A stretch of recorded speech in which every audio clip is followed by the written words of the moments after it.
Bonjour. Dans le cadre de l'appel d'offres que vous nous avez soumis la semaine dernière, nous avons travaillé jour et nuit à la rédaction de cette magnifique propale qui recense vos besoins fonctionnels correspondant au périmètre ainsi que notre approche adaptée à votre contexte. Ok. Bon, ça c'est ce que vous connaissez en 2016. Venez, je vais vous montrer ce qui est devenu le conseil en 2025. Beaucoup de chemin a été parcouru entre 2016 et 2025 dans le monde des entreprises. Des ruptures, il y en a eu. Les acteurs du conseil ont identifié 3 volets de disruption importants. Tout d'abord, la cible commerciale des cabinets de conseil s'est élargie. Aujourd'hui, les PME-TPE représentent un marché qui ne peut plus être ignoré par les consultants. En 2016, le conseil était réservé aux entreprises bien établies aux reins solides. En 2025, une petite structure peut facilement avoir recours à ce type de prestations grâce à des modes de facturation repensés. D'abord, l'Angel Advisory exit les TJM hors de prix, les cabinets se sont lancés dans la recherche des pépites de demain et leur proposent de prendre une participation à leur capital ou bien une rémunération au résultat. Vous êtes un jeune entrepreneur qui lance un service en ligne innovant, vous aimeriez bien être accompagné mais tous vos moyens ont été investis dans votre entreprise, pas de problème, vous n'êtes plus seul. Un cabinet peut vous accompagner sur la définition de votre stratégie marketing sans siphonner votre compte bancaire. La transaction est simple. Conseil contre part dans l'entreprise ou conseil contre pourcentage du ROI. Vous me direz, toutes les TPE-PME ne sont pas des pépites dans lesquelles il est raisonnable d'investir.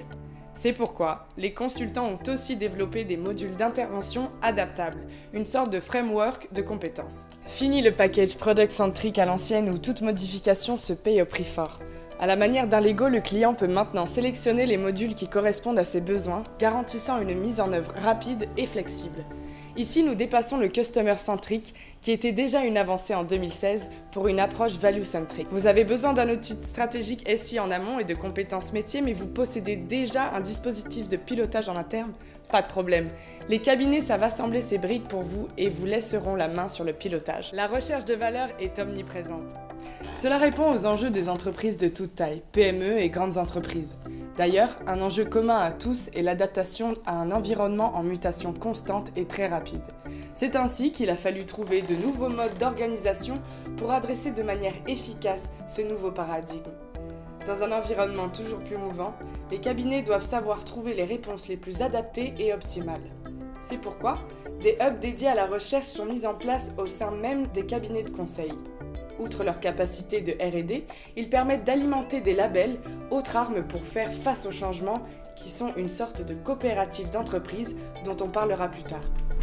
Imaginez vous lancer un appel d'offres pour un programme de modernisation des processus. Sujet complexe, n'est-ce pas? Vous la voyez arriver la propale à 130 slides.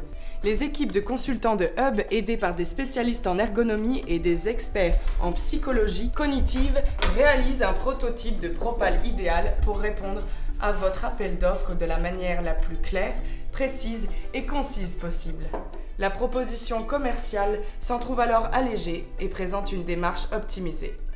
Les implications peuvent aller jusqu'à renforcer la prestation elle-même.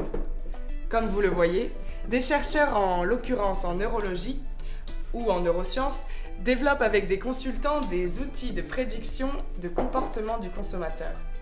Vous serez sûr de bénéficier des dernières avancées et de comprendre vos clients mieux que la concurrence.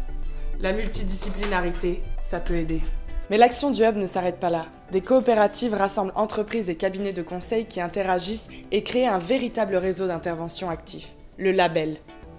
Qu'est-ce que j'entends par actif? Prenons un exemple. Vous travaillez sur la refonte du processus logistique de votre entreprise. Vous avez recruté des consultants supply chain? Eh bien, en plus de leur expertise, ils vont solliciter un logisticien de chez Amazon, difficile de faire mieux niveau logistique, afin de mettre en place les meilleures pratiques de gestion des flux dans votre entrepôt.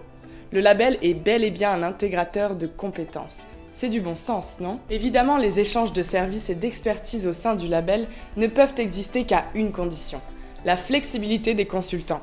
C'est en quelque sorte le nouveau consultant. 2025 représente en effet un renouveau pour ce métier qui voit sa flexibilité augmenter et son statut devenir hybride. Ne vous inquiétez pas, ce ne sont pas des consultants génétiquement modifiés. Vous menez un projet d'envergure internationale. Vous travaillez avec Los Angeles et malheureusement, le projet a lieu au mois de mai. Pas besoin de vous faire un dessin. Comment avancer quand en France il y a un jour férié chaque semaine du mois, alors qu'aux États-Unis, Ce n'est pas le cas, pas de problème. Le consultant flexible est disponible tous les jours sans surcoût pour le client. On se rapproche d'un vrai accompagnement continu, vous ne trouvez pas ? En contrepartie, le consultant flexible dispose de congés illimités qu'il pourra poser lorsque les charges diminuent. Mais la flexibilité se ressent également au niveau du statut même du métier de consultant. En 2025, le consultant n'est ni indépendant, ni employé tel qu'on l'a connu en 2016. Néanmoins, les cabinets ne croient pas en l'efficacité du modèle tout indépendant type marketplace qui est très présent en 2025. Leur conviction est tout autre. Proposer une offre vraiment différenciante à forte valeur ajoutée. Pour cela, ils proposent une rémunération très attractive aux consultants lors des missions et des salaires adaptés lors des intercontrats tout en garantissant la sécurité de l'emploi. Par exemple, le consultant junior payé 2 300 € en 2016 bénéficiera d'un salaire de 2 000 € lorsqu'il n'est pas staffé et de 2 800 € lors des missions. Tout cela indexé sur le montant de la vente de la mission, bien entendu. La masse salariale s'indexant au cours de l'année sur les réalités du terrain, les cabinets peuvent ainsi proposer aux clients un prix plus juste qui correspond uniquement à la consommation effective. De plus, le consultant nouvelle génération reçoit un pourcentage systématique sur les ventes qu'il apporte. Il pourra même consacrer 10% de son temps à des projets personnels en lien avec le hub ou ayant un lien même indirect avec le cabinet. Ça, c'est une révolution. Toutes ces mesures permettent ainsi au cabinet de booster significativement la motivation des collaborateurs. Pour finir, les périodes de sous-staffing ne sont plus un problème pour les cabinets qui peuvent, par l'intermédiaire du label, prêter leurs consultants aux entreprises partenaires et ainsi lisser leurs taux. En fait, tout le monde y gagne. Le client paye le juste prix, les consultants sont récompensés de leur implication et staffés en fonction de leurs compétences et non en fonction des exigences du planning. Voilà donc à quoi ça ressemble un consultant du futur. Alors, ça vous dit ?